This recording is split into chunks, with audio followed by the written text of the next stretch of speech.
बिस्मिल्लाहिर्रहमानिर्रहीम। बंदा मोमिन से गफलत की वजह से जो नमाजें रह गई हैं, शरीयत इस्लामिया में उन नमाजों को कज़ा करने का हुक्म दिया गया है।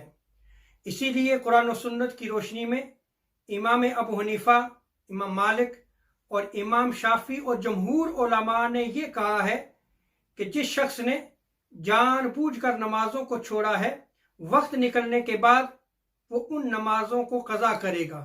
इसीलिए मुहद्दिसीन ने बाकायदा कुतुब अहादीस में अबवाब कायम किए हैं और उनके तहत अहादीस को नकल किया गया है।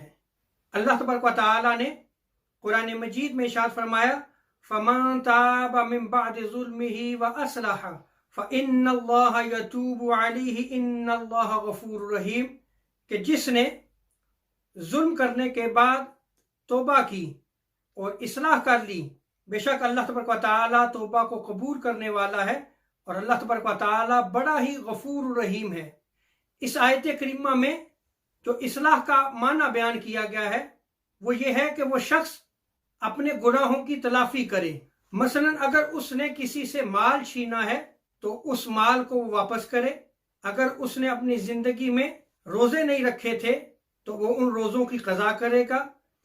इसी तरह शरीयत इस्लामिया में जिस शख्स ने जानबूझकर नमाजों को छोड़ दिया, गफलत की वजह से नमाजें नहीं पढ़ सका, तो अब वो उन नमाजों की कज़ा करेगा। इमाम बुखारी ने बाकायदा चैप्टर नेम कायम किया है और बाब का नाम है मन नासिया सलातन फलयुसल्ली इज़ा ज़करहा, कि जो शख्स नमाज पढ़ना भूल गया, जब उसे याद आए तो वो उस नमाज को अदा करे।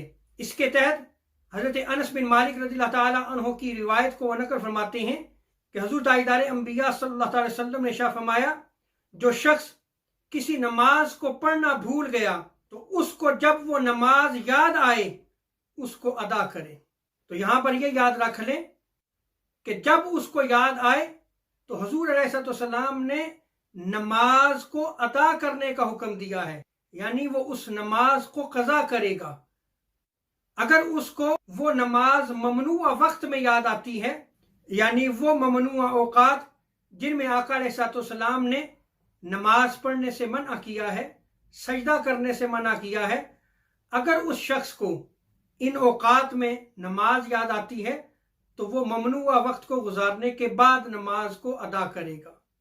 और इसी तरह अगर काफ़ी मुद्दत गुजर चुकी है तो मुद्दत गुजरने के बाद वो नमाज को कज़ा ही करेगा, क्योंकि आका अलैहिस्सलाम ने नमाज को अदा करने का हुक्म दिया।